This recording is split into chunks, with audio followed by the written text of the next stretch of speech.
अरविंद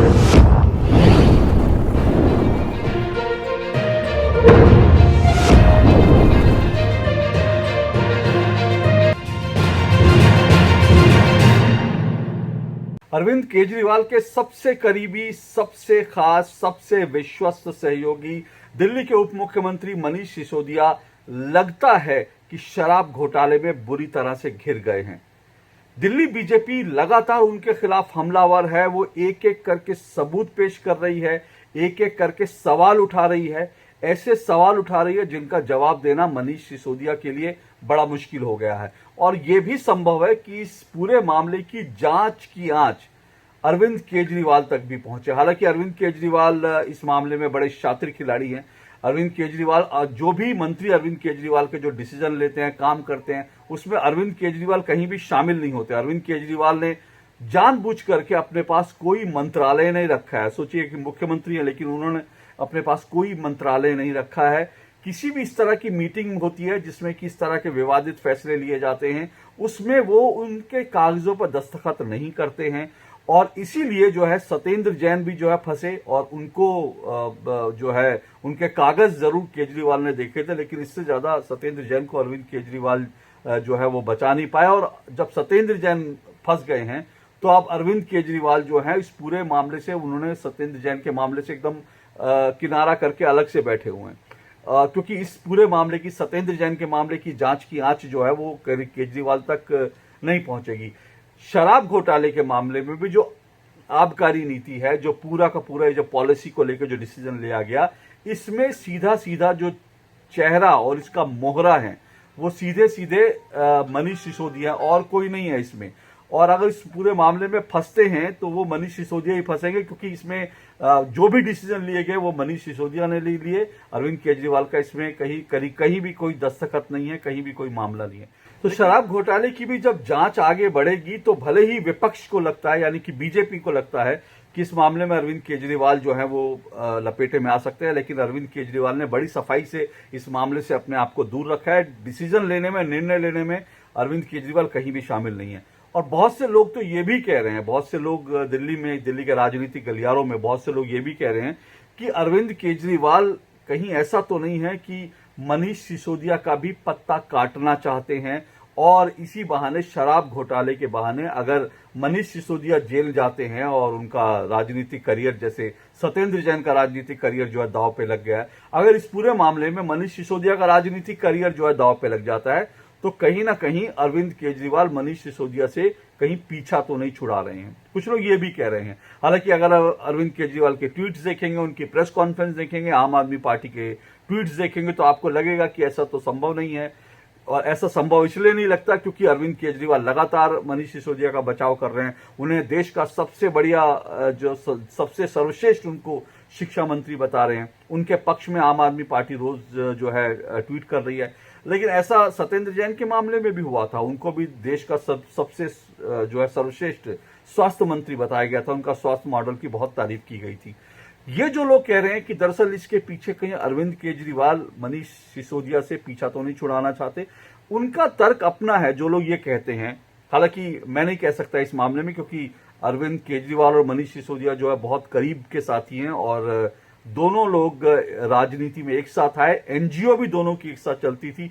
दोनों एक दूसरे के बहुत सारे राज जानते हैं, तो इसलिए मुझे नहीं लगता कि ऐसा होगा। लेकिन जो लोग ये कह रहे हैं, उनका कहना है, वो लोग सवाल उठाते हैं कि आखिर ये अरविंद केजरीवाल है जिन्होंने प्रशांत भूषण उनके बड़े करीबी सहयोगी थे, और साथ साथ प्रशांत भूषण जो हैं वो आम आदमी पार्टी के संस्थापक भी थे। अरविंद केजरीवाल ने प्रशांत भूषण को लात मार के पार्टी से निकाल दिया और उनको कहीं नहीं छोड़ा। उसके बाद आइए योगेंद्र यादव बड़े उनके अनन्य सहयोगी थे अरविंद केजरीवाल के, और अरविंद केजरीवाल ने उनको भी पार्टी से लात मार के भगा दिया। उसके बाद देखिए, जैसे ही कुमार विश्वास का जब राजनीतिक कद बढ़ने लगा, कुमार विश्वास बड़े अनन्य सहयोगी थे, लेकिन उनको भी अरविंद केजरीवाल ने लात मार के भगा दिया। तो ऐसी बड़ी लंबी फेहरिस्त है। अगर मैं नाम लेना चाहूंगा तो बहुत सारे लोग, अलका लांबा भी हाल में, और उसके अलावा कई लोग जो हैं, अश्विनी उपाध्याय हों, कई लोग शामिल थे जो दरअसल आम आदमी पार्टी के संस्थापक लोग थे। लेकिन इन सबको एक एक करके अरविंद केजरीवाल ने इन सबकी छटाई कर दी, और इन सबको पार्टी से काट के अलग कर दिया। क्योंकि ऐसा ये कुछ लोग कहते हैं, अरविंद केजरीवाल को जानने वाले भी कुछ लोग कहते हैं कि अरविंद केजरीवाल अपने अलावा किसी को भी बढ़ता हुआ, किसी का भी राजनीतिक कद बढ़ता हुआ नहीं देख सकते, इसलिए जिसका भी राजनीतिक कद बढ़ेगा अरविंद केजरीवाल उसको साफ कर देंगे। तो इसी बिना पर बहुत से लोग कह रहे हैं कि मनीष सिसोदिया को भी जो है वो चले जाएंगे और अरविंद केजरीवाल का एक छत्र राज हो जाएगा। और अभी भी उनका एक छत्र राज है, लेकिन मनीष सिसोदिया के जाने के बाद अरविंद केजरीवाल के पास एक जो है रास्ता जो बचेगा, जो वो चाहते हैं, वो अपनी पत्नी को और अपनी बेटी को राजनीति में ला सकते हैं। क्योंकि उनका अल्टीमेटली जो लक्ष्य है वो अपने परिवार की, आम आदमी पार्टी को अपने परिवार की पार्टी बना देना है, ऐसा राजनीतिक कुछ विश्लेषक कहते हैं। लेकिन इसके अलावा अगर मैं इस पूरे मामले की, शराब घोटाले की बात करूं, तो जैसा मैंने कहा, शराब घोटाले के मामले में बुरी तरह से घिरते जा रहे हैं मनीष सिसोदिया। और उसके पीछे ये कि बीजेपी लगता है कि इस मामले में बड़ी रिसर्च के साथ आई है, वो एक एक फैक्ट जो दे रही है। जैसे मैंने कहा तेलंगाना, वो ये बीजेपी ये तक बता रही है कि तेलंगाना के मुख्यमंत्री की बेटी, केसीआर की बेटी कविता भी इसमें शामिल है। और वो ये भी कह रही है कि किस होटल में ये लोग मिले थे, किन किन शराब माफियाओं के साथ इनकी मीटिंग हुई थी, और पहली जो शराब व्यापारियों का, व्यवसायियों का जो पैसा, जो उनके कमीशन के पैसा है, जो वो बढ़ा दिया गया 2% से सीधा जो है 10% कर दिया गया, और वो जो 10%, माफ कीजिएगा 12% कर दिया गया 2% से बढ़ा के, और जो 10% का जो पूरा फायदा था वो 10% सीधा सीधा उसमें से कमीशन आम आदमी पार्टी को मिल रहा था। ये आरोप बीजेपी लगाती है। और इसी बिना पर यह कहा जा रहा है कि ये जो कमीशन का पहले इसकी जो किस्त थी उसका 150 करोड़ रुपया मनीष सिसोदिया ने कहां लिया, और वो पैसा कौन ले रहा था, कहां जा रहा था, इस सब का भी बीजेपी खुलासा कर रही है। और बीजेपी के नेता ताल ठोक के कह रहे हैं कि हम तो नाम लेके सबका बता रहे हैं, अगर दम है तो हमारे ऊपर मानहानि का केस कर दो, अगर हम झूठ बोल रहे हैं, नहीं तो मनीष सिसोदिया इसका जवाब दें। तो ये मामला वास्तव में बड़ा गंभीर हो गया है। और सबसे बड़ी बात है कि इस पूरे मामले में जो दस्तावेज बीजेपी लेकर आ रही है वो भी बड़े विस्फोटक दस्तावेज हैं। और इस पूरी नीति को लेकर जो बार बार जो सबसे बड़ा सवाल उठ रहा है कि इसको आम आदमी पार्टी ने, जैसी इसकी जांच शुरू हुई, आम आदमी पार्टी ने इस नीति को वापस लिया। तो इसके बिना पर यह सवाल उठ रहा है कि आखिर इस नीति में कुछ गड़बड़ तो है, नहीं होती गड़बड़ तो इस तरह से आम आदमी पार्टी वापस क्यों ली थी। जो मैं इसको बता रहा हूं क्योंकि इस पूरे मामले में जो सीबीआई ने इंक्वायरी की थी और सीबीआई ने जो पूरे दस्तावेज जब्त किए थे, सीबीआई उन मामलों की, उन दस्तावेजों की तमाम जांच पड़ताल कर रही है। जो इलेक्ट्रॉनिक डिवाइस जब्त किए गए थे उनको खंगाल रही है, और पूरा खंगालने के बाद जो है सीबीआई इस पूरे मामले में आगे बढ़ेगी, और तब जो है मनीष सिसोदिया की गिरफ्तारी हो सकती है। इस मामले में अभी मनीष सिसोदिया के खिलाफ लुकआउट नोटिस जो है वो सीबीआई जारी कर चुकी है। लुकआउट नोटिस का मतलब ये होता है कि अब मनीष सिसोदिया भारत छोड़ के कहीं नहीं जा सकते, वो भाग नहीं सकते कहीं भी, क्योंकि अगर वो कहीं भारत छोड़कर जाते हैं तो उनको जो है गिरफ्तार कर लिया जाएगा, अगर वो ऐसी कुछ कोशिश करते हैं। तो ये जो है ये उनके खिलाफ लुकआउट नोटिस जारी कर दिया गया। तो और जो इसमें जो बड़ी बात है, जैसे मैं कह रहा हूं कि बीजेपी लगातार कुछ फैक्ट्स ला रही है, तथ्य ला रही है, एक के बाद एक हम राजनीतिक हमले कर रही है।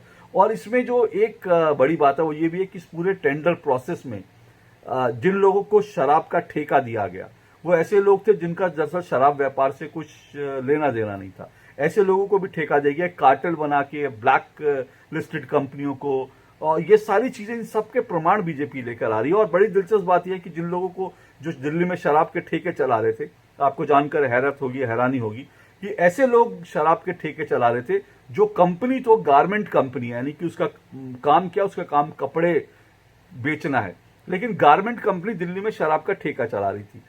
कागजों में यह है कि जो ठेका मिला वो एक एचआर फर्म को मिला, यानी जो ह्यूमन रिसोर्स पे काम करने वाली एचआर फर्म थी उसको शराब का ठेका मिला। इसके अलावा एक मेरे जानकार है, उन्होंने बताया कि जब उन्होंने एक शराब की पेटी ली तो शराब की पेटी में जब उन्होंने क्रेडिट कार्ड से बिल भुगतान किया तो वो बिल जो है एक दुर्गा ट्रांसपोर्ट को वो पैसा गया। तो सवाल ये है कि क्या ट्रांसपोर्ट कंपनियां, गारमेंट कंपनियां जो है वो उनको ठेके कैसे दे दिए गए और एचआर फर्म को कैसे ठेके दे दिए गए। तो इसलिए ये बड़ा मामला झोल वाला लगता है, क्योंकि जो टेंडर प्रोसेस था उस टेंडर प्रोसेस में साफ तौर पर लिखा था कि जो भी जिस कंपनी को ठेका दिया जाएगा वो उसी कंपनी को दिया जाएगा जिसका शराब के क्षेत्र में, शराब बेचने के क्षेत्र में जिसका 5 साल का एक्सपीरियंस होगा। अब कोई अगर दुर्गा ट्रांसपोर्ट है तो वो कोई शराब थोड़ी बेचती थी, उसका जो अनुभव है तो ट्रांसपोर्ट के मामले में, गारमेंट के जो है कोई गारमेंट ओनर है तो उसका एक्सपीरियंस गारमेंट के उसमें है, तो वो सीधा सीधा शराब के व्यवसाय में व्यापार में कैसे आ गए। इस तमाम सवाल हैं जो कि बड़े गंभीर हैं और इसके दस्तावेज बीजेपी पेश कर रही है और ये पूरा मामला जो है बहुत गंभीर होता जा रहा है। और जैसा मैं कह रहा हूं कि तेलंगाना के इसमें शराब माफिया, तेलंगाना की जो है मुख्यमंत्री की बेटी, उनके साथ मनीष सिसोदिया की मीटिंग, तेलंगाना के किस रेस्टोरेंट में, किस बार में, किस होटल में वो जाके शराब माफियाओं से मिल रहे थे, इस तक का डिटेल बीजेपी दे रही है। तो इस पूरे मामले में, शराब घोटाले के मामले में अब जो है बड़ा दिलचस्प मोड़ आने वाला है और ऐसा लग रहा है कि बीजेपी इस बार ये तय करके आई है कि मनीष सिसोदिया और आम आदमी पार्टी अरविंद केजरीवाल से आर पार की लड़ाई लड़ी जाए और इसीलिए बीजेपी पूरी तैयारी के साथ, पूरे तथ्यों के साथ आ रही है और लगातार राजनीतिक हमले कर रही है। ऐसे हमले कर रही है जिन हमलों से बचना फिलहाल मनीष सिसोदिया के लिए तो बड़ा मुश्किल दिखाई देता है। अरविंद केजरीवाल कितना बच पाएंगे ये मैं नहीं जानता, इसके लिए हमें इंतजार करना पड़ेगा। लेकिन आज के लिए इतना ही। आपको मेरा वीडियो कैसा लगा जरूर बताइएगा और अगर अच्छा लगे तो जरूर फॉरवर्ड कर दीजिएगा। नमस्कार।